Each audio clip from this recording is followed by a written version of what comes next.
When your husband's loving smile hides a secret debt and your sister warns you he's going to steal your life savings, what do?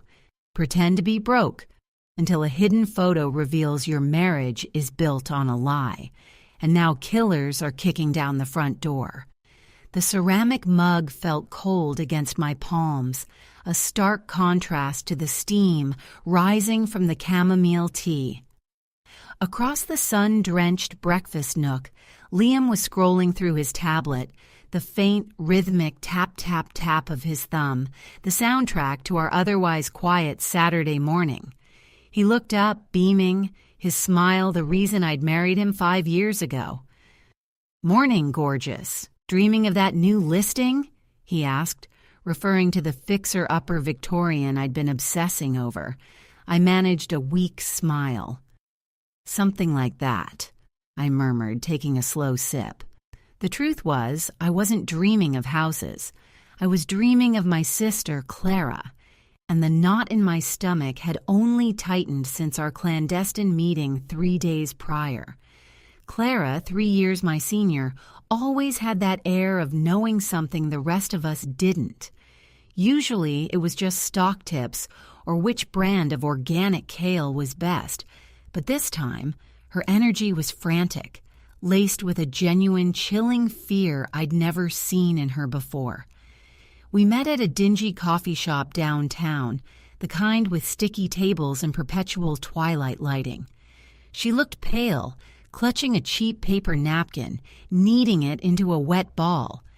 "You need to listen to me, Maya, and you can't tell Liam, not a word," she'd hissed, leaning so close I could smell the mint gum she was chewing, trying desperately to mask the stale coffee on her breath. "Clara, what is it? You look like you haven't slept in a week." She ignored the concern. "It's about the money, Maya. Your money, your nest egg." Our nest egg was a sensitive subject. Liam and I were successful, both in our mid-30s. We'd paid off our student loans early, invested smartly, and were sitting on a comfortable cushion of savings, designated specifically for a down payment on a forever home, our joint dream. Liam was the meticulous one with the spreadsheets. I managed the active investments. "What about it? We just checked the quarterly reports last month. Everything looks great." Clara dropped her voice to a bare whisper, glancing around nervously, even though the nearest patron was 3 tables away, engrossed in a paperback. "Liam is going to drain it, not next month, not in a year. He's going to clean it out, Maya, and you won't see a dime of it back." I laughed, a short, sharp sound that felt brittle in the quiet cafe. "Clara, that's insane. We're married. We share everything. He's an honest man." "He was honest," she corrected, her eyes wide and frantic. "He's not who you think he is. I found out something massive, something that proves he's been hiding debts, gambling losses, maybe worse. I don't have time to explain the how right now, but I have proof this is coming. You have to protect yourself. You have to make it look like you have nothing." My mind raced, trying to reconcile the image of my loving, devoted husband with the desperate picture Clara was painting. He managed our joint accounts, yes, but he'd always been transparent. "How?" I asked, my voice strained. "How do I make it look like I have nothing? We share passwords, we share credit cards, the mortgage is in both our names." Clara leaned forward again, placing a slightly trembling hand over mine. "This is going to sound crazy, and you have to commit to it completely. For the next few weeks, maybe a month, you have to pretend you're broke. Not just low on cash, Maya, broke. You need to start acting like you can't afford rent, let alone avocado toast." "Pretend to be broke? To Liam? Why would I do that? He knows how much we have." "Because," she said, her voice dropping again, heavier this time, "if he thinks you're financially secure, he'll be more cautious. If he thinks you're suddenly broke, he'll panic. He'll look for an escape route, and he'll drain the accounts now before you realize what's happening. If you show him you're already desperate and scrambling for spare change, he'll assume you're too preoccupied with your own survival to monitor the joint accounts. He'll think you're not a threat. The idea was repellent. Lying to Liam felt like tearing the foundation out from under our marriage. But Clara's conviction, the sheer terror in her eyes, chipped away at my certainty. She was my flesh and blood. She wouldn't invent this level of drama.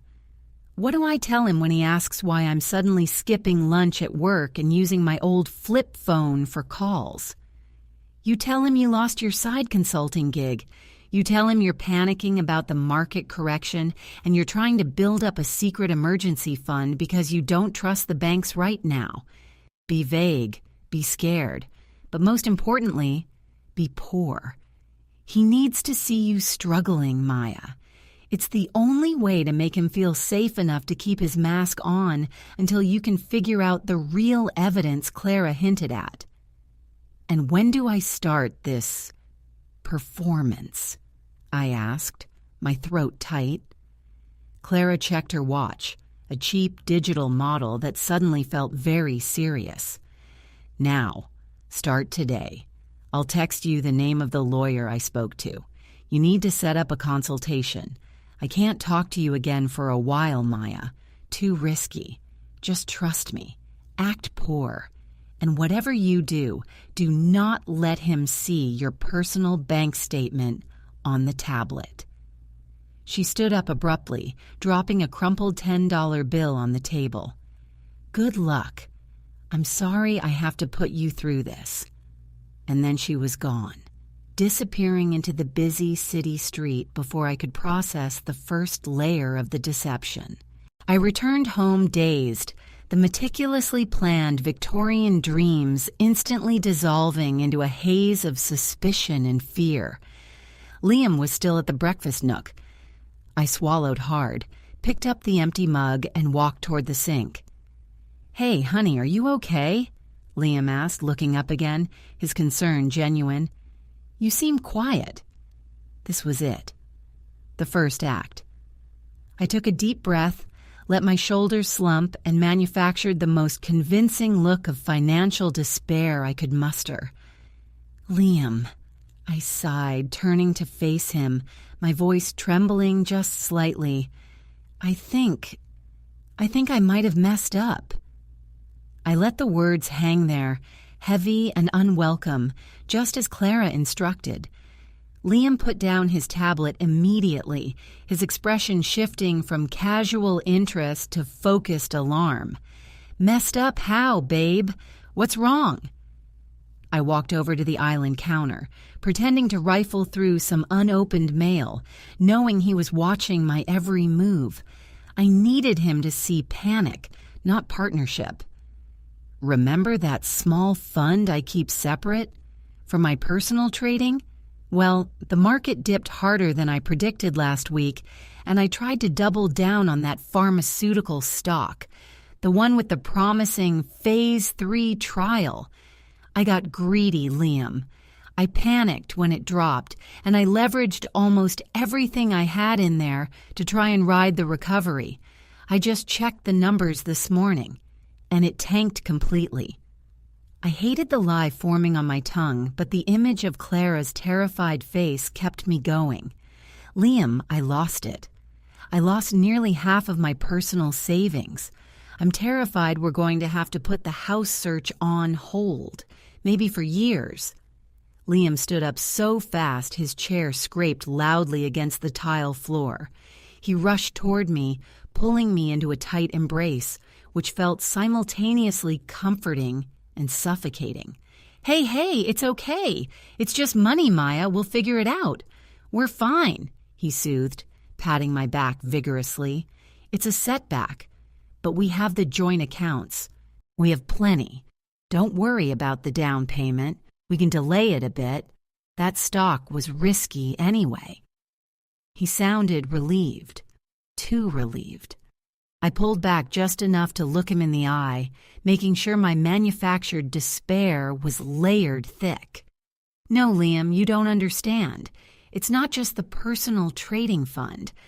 I think I've been spending too much lately, and I've been completely oblivious. I need to start cutting back now. I can't afford the gym membership. I can't afford dinners out. I feel sick about it. We need to pull back significantly on spending immediately until I can build that fund back up. Liam blinked, a slight furrow forming between his brows, but he quickly smoothed it over with that reassuring, dominant energy he sometimes adopted when handling finances. Babe, we don't need to cut back, seriously. Don't panic over this one bad trade. We're solid. I'll just shuffle some things around on my end. You won't even notice the impact. I shook my head vehemently. No, I need to feel the pinch, Liam. I need to know where every cent is going. I need to start checking the joint statements every day. I need to stop using the shared card for anything non-essential just for a while until I stabilize. Can we agree to that? Just for a month? He hesitated, his gaze flicking towards the direction of our home office, where the main financial documents were kept. The pause was too long. It wasn't the pause of a loving husband agreeing to a reasonable request.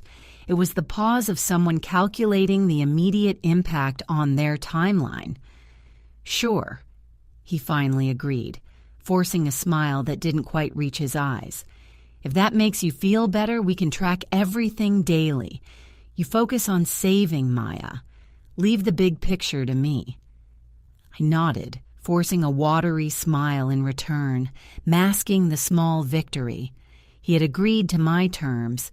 He thought I was too busy worrying about my lost savings to notice what he might be doing with his access. I had successfully convinced him I was a non-threat.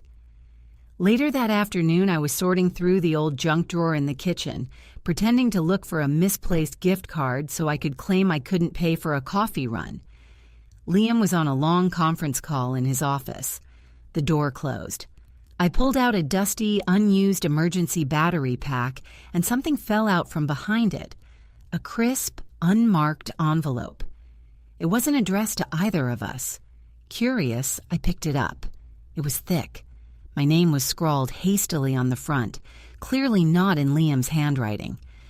I hesitated for only a second before tearing it open, my heart hammering against my ribs. Inside were 3 things: a single grainy black and white photograph, a folded piece of paper containing only an address, and a small tarnished key. The photograph showed Liam, looking distinctly younger, standing next to a woman I didn't recognize. They weren't smiling. They looked like they were signing legal documents, and the woman was heavily pregnant. My hands began to shake violently as I looked at the address, which wasn't our suburb but a remote, unfamiliar town 3 states away. The folded paper held the truth I hadn't dared to imagine, the secret that made Clara so frantic. I unfolded it slowly, revealing a single typed sentence that instantly turned my world to ice. He never divorced Sarah. He's been sending checks to the property in Galveston for 7 years. The air in the kitchen seemed to suck away instantly, leaving my lungs useless. Galveston. 7 years. That meant he had married me 6 months after allegedly separating from Sarah, according to the official paperwork Liam had shown me when we first discussed wills and prenups, paperwork I had trusted implicitly. A secret marriage, a hidden wife, and, by the implication of the photograph, a child. My entire 5-year marriage hadn't been a partnership. It had been a performance layered upon a prior deception. I shoved the envelope back behind the battery pack, my movements jerky and clumsy. The key felt cold and heavy in my palm.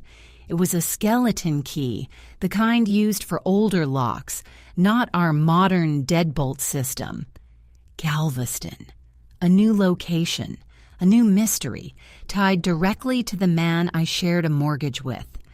Through the thin wood of the office door, I could hear Liam's voice, calm and authoritative as he negotiated some complex business deal.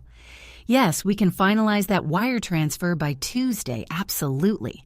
0 issues on my end. 0 issues. While he was telling clients about his impeccable stability, I was holding evidence of his fundamental lie. I had to move. If Clara's warning about the money was true, this other secret, the one about Sarah, was potentially explosive, and Liam would certainly panic if he thought I knew. My feigned financial distress suddenly became my greatest shield. He needed me to be preoccupied with fake insolvency so he could safely proceed with his real plans. I tiptoed out of the kitchen, adrenaline sharpening my senses. I needed to find out exactly where the money was going, and I needed proof beyond a grainy photo and an anonymous note.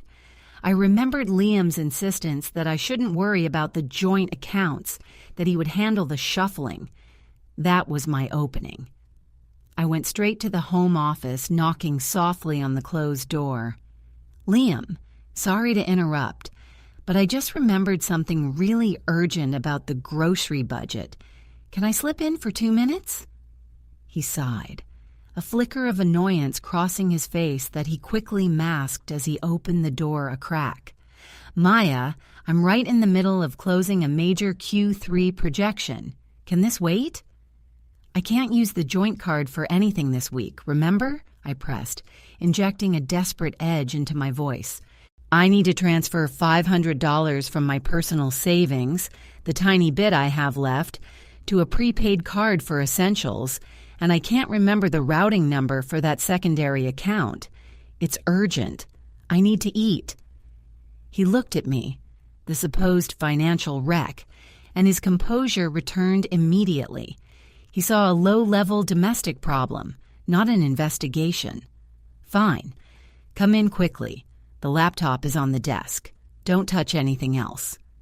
I slipped inside, moving directly to the main desktop, feigning intense focus on the small monitor where I knew he kept his banking portal logged in, hidden behind a secondary browser profile he always assumed I wouldn't touch.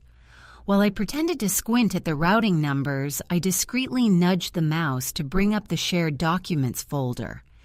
My fingers flew across the keyboard, opening the encrypted folder where the legal documents, the mortgage papers, and, crucially, the quarterly investment summaries were kept. I was looking for large, recurring transfers that didn't match our usual spending patterns. I skimmed the amortization schedules, my eyes darting over property tax records, until I hit the section labeled Miscellaneous Recurring Withdrawals. There it was, a payment labeled simply TM Holdings. It was a significant exact monthly transfer, $2,800, and it had been outgoing for the last 78 months. That was exactly 6.5 years. It started 3 months after we got married. My breath hitched. The math aligned perfectly with the timing of the supposed secret marriage. Sarah, the property in Galveston, and a child. 7 years. The payments had started almost immediately after he legally married me. He wasn't just cheating. He was actively funding a second life, and he had been doing it since the beginning. I quickly minimized the window, my heart pounding so loudly I was sure Liam could hear it over his headset. "Okay, got it. Thanks, Liam. I owe you. Just make sure you use the prepaid card for that $500, Maya, and maybe skip that expensive organic coffee for a few weeks. All right?" he said, already ushering me out of the room with a gentle push on my shoulder. "I need to concentrate." Back in the relative safety of the hallway, I leaned against the wall, trying to slow my frantic breathing. I had the destination, Galveston. I had the name of the suspected financial entity, TM Holdings. And I had the key. My mind raced. I couldn't just drive 3 states away. I needed a cover story, a legitimate reason to be gone for several days. And I needed to confirm that the key actually opened something at that address. I looked down at the small, tarnished piece of metal in my hand. It wasn't just a key. It was an invitation to the truth. I walked to the living room, pulled out my phone, and opened the map application.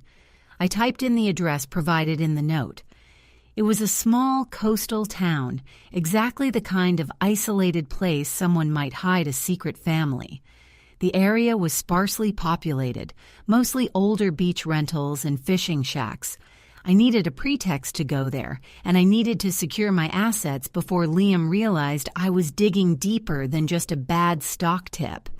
If he was siphoning money to a secret family, he was clearly planning to leave, or at least protect his assets from me in case I found out. I remembered Clara's warning. He'll think you're not a threat. That was still true.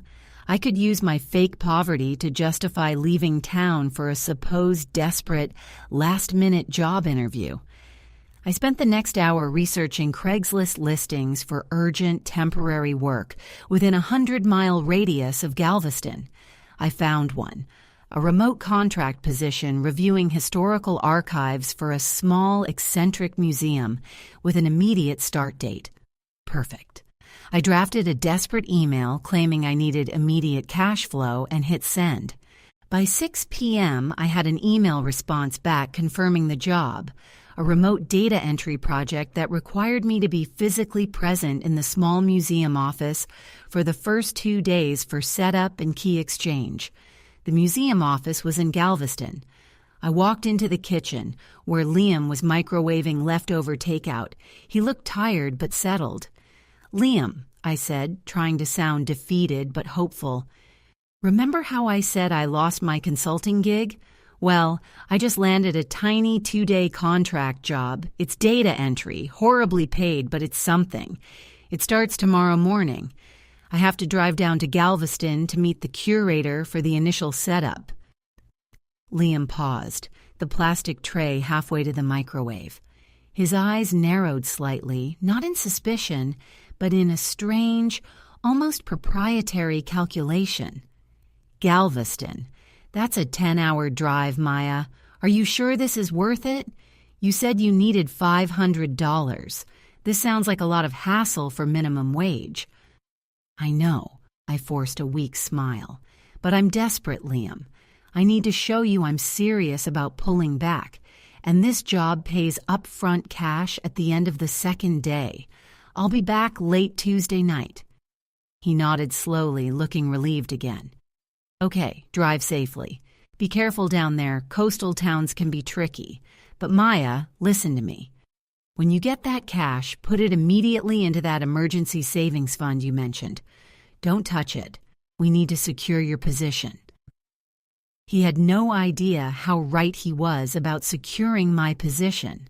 I went upstairs, packed a small overnight bag, and tucked the envelope, the key, and the Galveston address deep into the lining of my worn carry-on suitcase, right next to the spare debit card I'd managed to squirrel away before pretending to drain my funds. As I finally turned out the bedroom light, ready to slip out before dawn to begin the long drive south, I paused by the door, looking at Liam sleeping peacefully beside me. He looked like the man I married, safe, successful, loving, but I knew, deep in my bones, that the man asleep next to me was a highly convincing fabrication. I opened the door silently, pulling the heavy suitcase behind me, and started down the stairs. I made it to the front door, my hand reaching for the deadbolt, when my phone vibrated in my pocket with an incoming text message. It was from an unknown number, the same number Clara had used. My blood ran cold as I read the 3 simple words, sent just as I was about to walk out into the dark morning: "Don't go yet." My fingers froze on the deadbolt, the cold brass suddenly burning through my skin. "Don't go yet." The message pulsed menacingly on the screen, a direct contradiction to the careful, desperate plan I had just executed.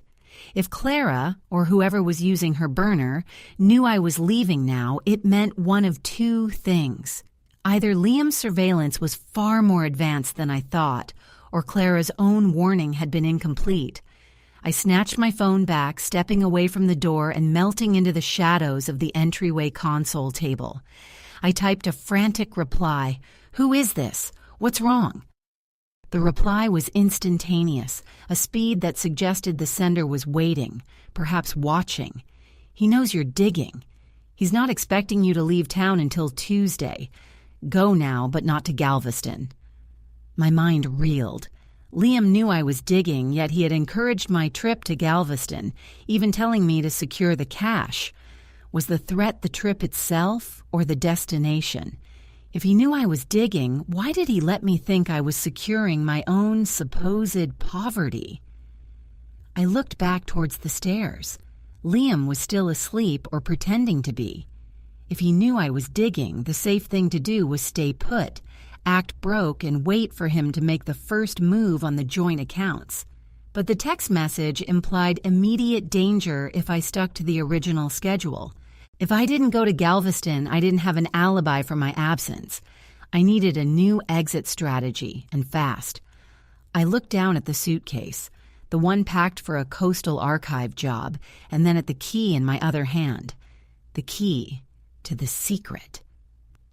I quickly pulled up the GPS coordinates for the Galveston address, cross-referencing them with the location of the museum listed on the contract. They were not the same.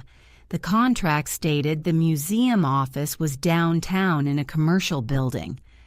The address from the envelope was miles away, tucked near the remote, sandy outskirts of the island. Liam hadn't lied about the job being necessary. He had lied about where I needed to go to secure it. He hadn't sent me to the museum. He had sent me to the other location, the one tied to Sarah and his secret family. He was using my manufactured poverty as an excuse to send me away so he could conduct whatever final transaction he needed to make before disappearing, or before he initiated whatever disaster Clara had predicted. The text message was a lifeline, but it meant I was in an active trap. I couldn't go to Galveston at all. I needed to find out what he was going to do in the next 48 hours while I was supposedly gone. I slipped back upstairs, moving like a phantom. Liam's side of the bed was undisturbed. I tiptoed into his office, praying the lock hadn't been changed or that he hadn't installed motion sensors. The cheap lock yielded to my touch. The office was dark. I turned on the small desk lamp, the light casting long, distorted shadows. I bypassed the desktop, too slow, too traceable, and went straight for the locked filing cabinet where the hard copies of all sensitive documents were kept. I knew Liam kept the key hidden inside a hollowed-out copy of The Art of War on the top shelf.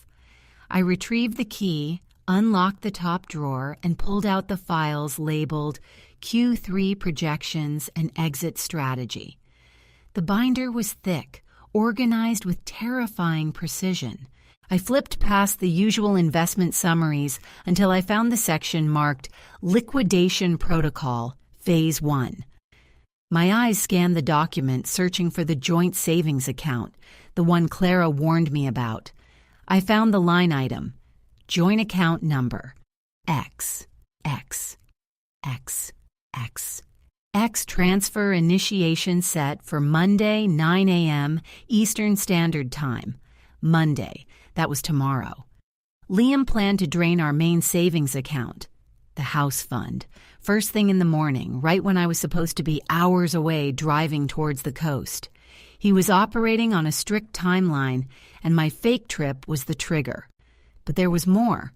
Under Phase 2 detailed a massive, complex wire transfer scheduled for Wednesday morning to an offshore holding corporation in the Cayman Islands, listed under the name TM Holdings International. The sheer scale of the planned theft was breathtaking. He wasn't just covering debts. He was absconding with everything. As I absorbed the magnitude of the betrayal, a small silver USB drive, barely visible, was tucked into the back sleeve of the binder. I pulled it out. It was the real evidence. I looked at the clock on the monitor. 3:15 a.m. I had perhaps 3 hours before Liam woke up, or before the unknown sender of the text messaged me again. I needed to download those files, but I couldn't risk plugging an unknown drive into Liam's secure computer. I quietly slipped the USB drive into my pocket and closed the binder, locking the filing cabinet. I replaced the key in the hollowed book and retreated, closing the office door behind me without a sound. Back in the bedroom, I threw my suitcase onto the bed. I grabbed my personal laptop from under my side of the mattress, the one Liam never knew about, the one I used for my actual non-risky trading, and plugged in the mysterious USB drive. The laptop whirred to life. I inserted the drive. A single file opened automatically, a video file labeled Confession. It was clearly recorded on a phone, shaky and poorly lit. I clicked play, holding my breath, waiting for Liam to confess to bigamy or fraud. Instead, the sound of rain hitting a window filled my ears, and a woman's voice, strained, desperate, but unfamiliar, began to speak. "This is Sarah. I don't know who is watching this, but if you're Maya, you need to listen. Liam didn't just marry me and leave. He never left. He framed me. He's not running from debt. He's running from something much, much worse. He's been funneling money not just to support us, but to pay off the people who are threatening him. The Galveston property isn't where his family is. It's where he keeps the evidence of what he did 2 years ago. If you go there, they will find you first. He didn't warn you about the money. He warned you about the location. You have to destroy the key, Maya. That key doesn't open the door to the house. It opens the lockbox containing the police report he filed to bury the truth about that night." The video cut out abruptly, plunging my laptop screen into darkness. I stared at the black reflection of my own horrified face. The key wasn't for the secret family. It was for the evidence of a crime Liam had framed her for, and which he was now using to blackmail her. And I was moments away from walking right into the hands of the people who were threatening him. Before I could even move to pull the USB drive out, a loud, heavy thud echoed from downstairs, followed by the distinct, sharp sound of the front door slamming open, not being unlocked, but being forced. Then Liam's voice, no longer calm or loving, but raw with panic, bellowed up the stairwell. "Maya, get down here now! We have to go! They found me!" The sound of the forced entry downstairs shattered the fragile calm of the bedroom, replacing it with immediate, visceral terror. Liam's shout wasn't the sound of a man discovering a financial oversight. It was the raw cry of a cornered animal. They found me. He wasn't worried about the money anymore. He was worried about his life, or perhaps the life he had fabricated. I ripped the USB drive from my laptop, the metal casing hot against my palm. The entire structure of my deception, my fake poverty, the planned trip to Galveston, had collapsed in a single, explosive moment. The people threatening Liam had arrived early, long before his Monday morning money transfer. I shoved the laptop closed and sprang off the bed. My immediate instinct was to hide, to disappear into the shadows of the sprawling master closet, but the text message echoed in my mind. He knows you're digging. He's not expecting you to leave town until Tuesday. Go now, but not to Galveston. If Liam knew I was digging, and he still encouraged me to go to Galveston, then his plan wasn't to safely move the money. It was to ensure I was a convenient distance away when his creditors or enemies came to collect. He wasn't trying to protect me. He was trying to save himself by using me as a decoy or a sacrifice.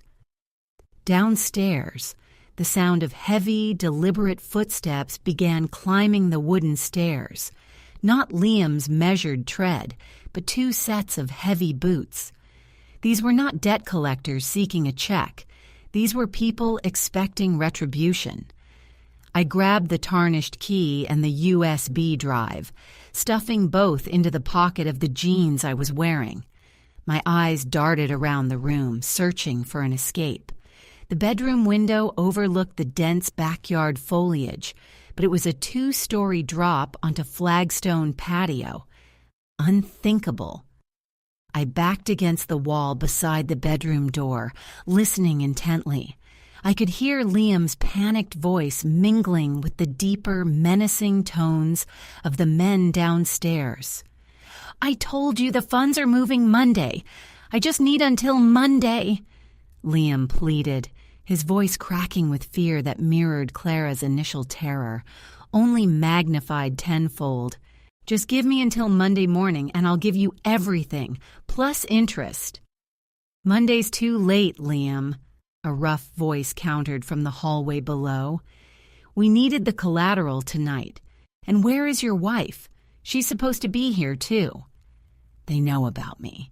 This was far beyond a standard financial entanglement. The mention of my presence confirmed that this entire affair was interconnected. My supposed poverty, his second life, and now my very real danger. I had to get out through the adjoining bathroom, which led to the seldom-used guest room corridor on the landing. I quietly slipped into the master bath, closing the door without latching it. The faint light filtering from the hallway illuminated the space. As I reached for the handle to the guest corridor, I heard a sudden sickening thump from the master bedroom, followed by a strangled cry that was definitively Liam's. My hand froze inches from the knob. He wasn't negotiating anymore. He was being subdued. I pressed my ear against the cool wood of the bathroom door. Silence descended, thick and suffocating, broken only by the sound of heavy breathing. Then a man's voice, calm and chillingly professional, spoke right outside the master bedroom door, inches from where I stood, frozen in the bathroom. "Check the office. He always keeps the important files close. And check the safe in the guest room closet. We know he's been hiding collateral." The safe. I hadn't known about a safe. Liam had always claimed all valuables were kept in the bank vault downtown. This meant the collateral Sarah mentioned in the video, likely the real evidence, was somewhere in this room. The footsteps moved from the master bedroom into the office. I heard the screech of the filing cabinet being wrenched open, the sound of paper being violently ripped. They weren't being careful. They were looking for something specific and knew exactly where Liam kept his secrets. They were looking for the very documents I had glanced at only minutes before. If they found the liquidation protocol binder, they would know I was home, that I was awake, and that I knew too much. I had to move, and fast. I spun around, abandoning the hallway door, and yanked open the closet door in the bathroom. It was deep, filled with linens and winter coats. I dove in, pulling the heavy door shut just as the bathroom door handle began to turn. The closet filled with darkness. I held my breath, knees pulled tight to my chest, the USB drive and the key pressing painfully against my thigh. The bathroom light flicked on. I heard a grunt of irritation. "Nothing in here but towels." "Check the safe, Jerry. The big one he bragged about," the rough voice ordered. I heard them moving towards the main bedroom safe. I knew where that was, behind the framed watercolor print. But the man in the bathroom, the one standing just outside my closet door, didn't move. He was listening. He was waiting. A small, almost imperceptible sound escaped my lips. A tiny inhale of stale air, and the silence in the bathroom shattered. "Who's there?" the man whispered, his voice dangerously low. He took a step towards the closet. I could see the silhouette of his heavy boots through the crack, where the door didn't quite meet the frame. I had one chance. I pulled the tarnished key from my pocket. It was heavy enough to throw, but where? The man reached out, his large hand grasping the knob. Just as his fingers curled around the brass, I hurled the key with all my might, not at him, but hard against the porcelain edge of the bathtub behind me. The key struck the tub with a sharp, loud clang. The man immediately whipped his head toward the sound, pulling the closet door open just as I lunged forward, not towards the hallway, but directly past him, stumbling blindly into the dark master bedroom. I didn't look back. I scrambled toward the bedroom door, colliding with the heavy frame, and burst out into the hallway just as the other man, Jerry, was slamming the file cabinet drawer shut in the office, looking furious. "He's running! Get him!" the first man roared from behind me. I didn't head for the stairs. I knew the layout of the house better than they did. I veered hard right, away from the main staircase, sprinting toward the rarely used rear exit that led to the detached garage where my car was parked. I reached the door to the garage landing and threw the bolt just as a heavy object, a large bedside lamp it sounded like, smashed into the wall right beside my head. I pulled the door open, plunging into the dark, cool space of the garage. My car keys were in my pocket, but the garage door opener was on the wall console. I fumbled for it, my heart about to explode. The footsteps of the men were echoing rapidly down the internal stairs behind me. I slapped the button for the main garage door, praying it wouldn't jam. The mechanism whirred, slow and agonizingly loud in the pre-dawn stillness. The thick door began to rise, revealing the first sliver of gray light outside. Just as the door cleared my roofline, casting a long, visible rectangle of light onto the floor, a figure lunged out of the doorway connecting the house to the garage. It wasn't one of the heavy-booted men. It was Liam. His face was bruised, his shirt torn, and in his hand he held a heavy, chrome pistol pointed directly at my chest. "You shouldn't have listened to that call, Maya," he hissed, his eyes utterly devoid of recognition. "You should have stayed poor." The world seemed to slow down to an agonizing crawl. Liam, my husband, the man who swore fidelity over vows and dreams, stood pointing a lethal weapon at my sternum. The garage, meant to be my escape route, had become a shooting gallery. The rising garage door was a spotlight, illuminating the scene for anyone watching from the quiet suburban street. "Liam, what are you doing?" I managed, the words a dry rasp in my throat. The adrenaline that had fueled my sprint suddenly froze into a hard block of dread. He didn't answer immediately. His eyes flickered nervously past me toward the house door where the other men were undoubtedly emerging. He was calculating the odds, weighing the threat of his pursuers against the immediate threat of me exposing his secrets. "I told you to stay put," he spat, his composure completely gone, replaced by a desperate, cornered fury. "That drive. Did you access it? Did you listen to Sarah?" "I listened to enough," I said, gripping the heavy USB drive in my pocket. "I know about Sarah. I know about the money, and I know about the police report you buried. You framed her, Liam." "It was the only way to survive," he screamed, his voice cracking with a conviction that sounded terrifyingly sincere, even in his villainy. "They would have killed us both if I hadn't made a clean break. I was protecting you by sending you away." "Protecting me by sending me to be found by the people you owe?" I countered, pushing back, trying to buy time until the garage door opened high enough for a sprint. "They don't care about you, Maya. They only care about the collateral, and you are currently holding the only thing that can stop them from tying this whole mess back to me and them." He shifted the gun slightly, aiming for a cleaner shot. "Give me the key, Maya, now. We walk out of here together. I tell them you're an innocent victim, and we take the money on Monday. We save us both." Behind him, the door connecting the house to the garage burst open again. The two large men, the pursuers, stormed out, stopping dead when they saw Liam holding a gun on me, illuminated by the rising light. "Liam, stand down!" the rougher of the two shouted, raising his own handgun. "You are not leaving this property without what we're owed, and you certainly aren't taking the wife hostage." Liam's face contorted in a mask of pure panic. He was caught between the people he owed and the wife who knew his deepest crimes.